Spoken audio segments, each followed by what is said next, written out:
নমস্কার, ঘরকন্যা ডায়েরির আরেকটি নতুন পর্বে সকলকে স্বাগত জানাচ্ছি। দেখুন এটা কি, এটা হয়তো অনেকে চিনে থাকবেন, আবার কেউ চেনেন না। এটা হচ্ছে একটি বড় শসা। এটা রান্না খাওয়ার জন্য আমি বাজার থেকে কিনে এনেছি। দেখুন কত সুন্দর। এটা আমি সরিষা বাটা দিয়ে রান্না করব।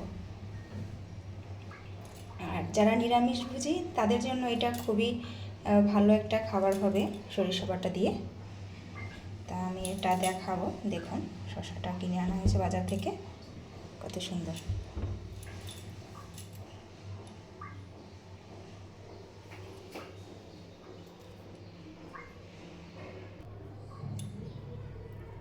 তা দেখুন এবার আমি শসাটাকে কেটে নেব। তার জন্য আমি আগে এটাকে ছুলে নিচ্ছি।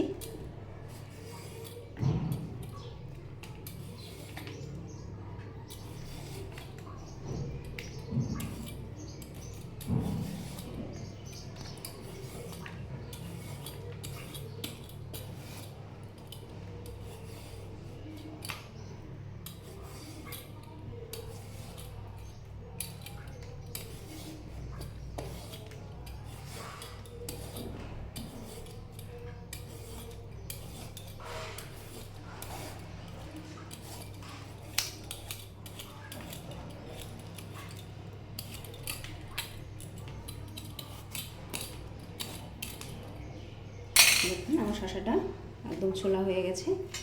এবারে আমি এটাকে কেটে নেব। দুটুক কেটে বাদ দিয়ে ফেলিয়ে দেব।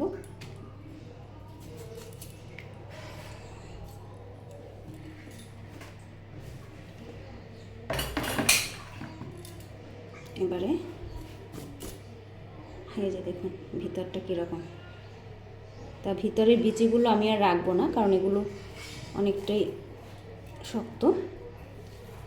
যেভাবে করে শসাটা কেটে নেব রান্না করার জন্য।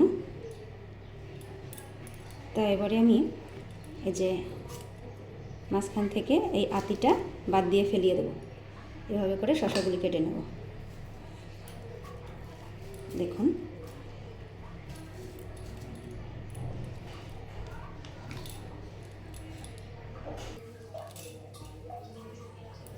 দেখুন শসাটা আমি ভিতরের আতিটা ফেলে ধুয়ে নিয়েছি।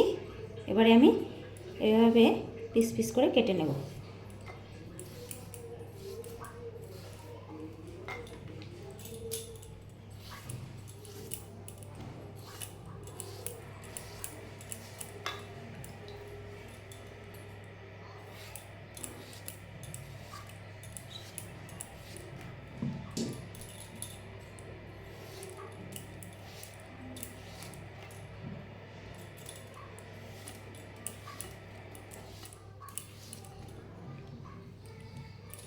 এভাবে শসাটা আমি সবটাই কেটে নেব।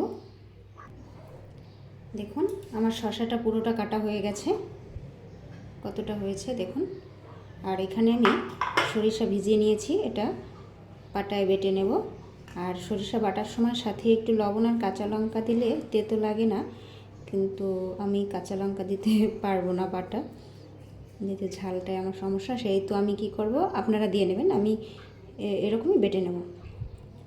আর এটা এখন পাটায় বেটে নিচ্ছি। তা আজকে আমি তৈরি করব সরষে বাটা দিয়ে শসা। দেখতে থাকুন। দেখুন আমি চুলায় কড়াই বসিয়ে দিয়েছি। আর এই যে কেটে রাখা শসা এটাও এখানে দিয়ে দিচ্ছি। এই যে আর একটু হালকা জল দিয়ে দেব, আর একটু দিয়ে দেবো জল অল্প।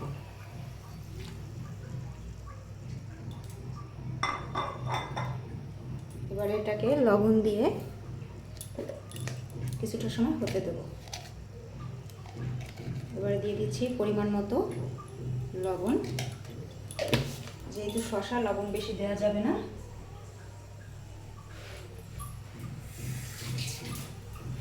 আর দিয়ে দিচ্ছি দুটো আস্ত কাঁচা লঙ্কা। এবার এটা হতে থাকবে। দেখুন আমার শসাটা কীরকম হয়েছে, জল বের হয়ে গেছে অনেকটা। আর একটু সেদ্ধ হয়ে গেছে, যে একটু লবণ দিয়ে দিয়েছিলাম। এবার এটাকে নামিয়ে তেল দেবো। আমি এটাকে প্রথমে নামিয়ে নিলাম।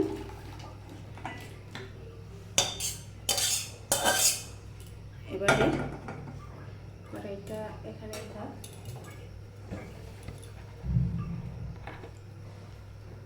এবারে কড়াইটা গরম হয়ে গেছে, এবারে দেবো তেল। একদম খাঁটি সরিষার তেল।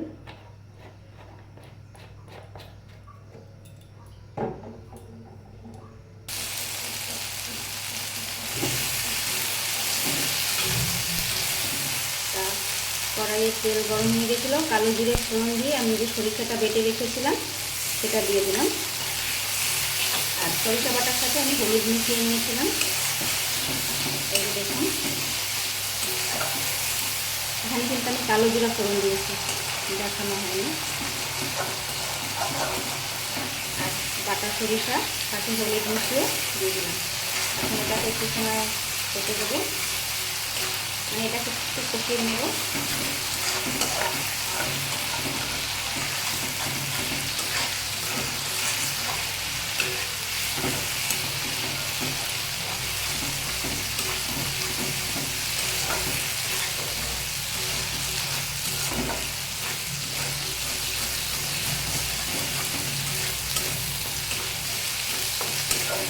দেখুন মশলা থেকে তেল ছেড়ে এসছে।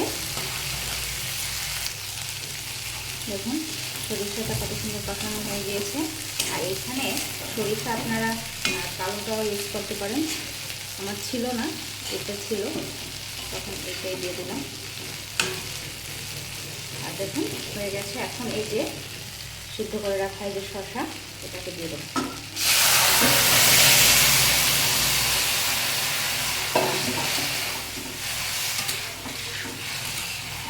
দেখুন শসার কালারটা কিন্তু যেরকম ছিল সেরকমই আছে, পুরো কালার চেঞ্জ হয়।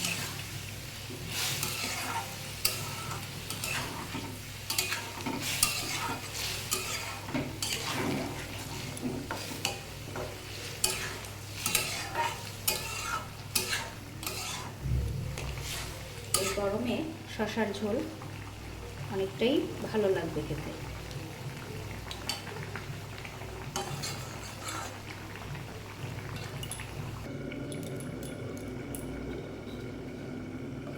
দেখুন আমার শসার তরকারিটা কত সুন্দর কালার হয়েছে।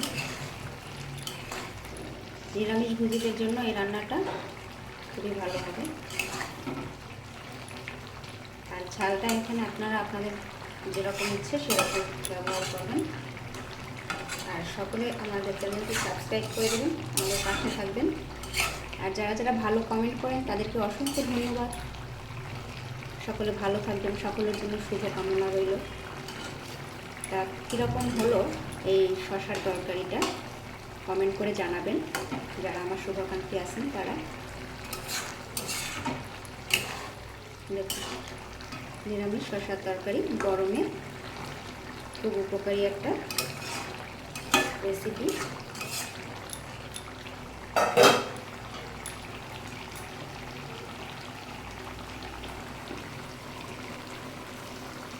সকলে ভালো থাকবেন।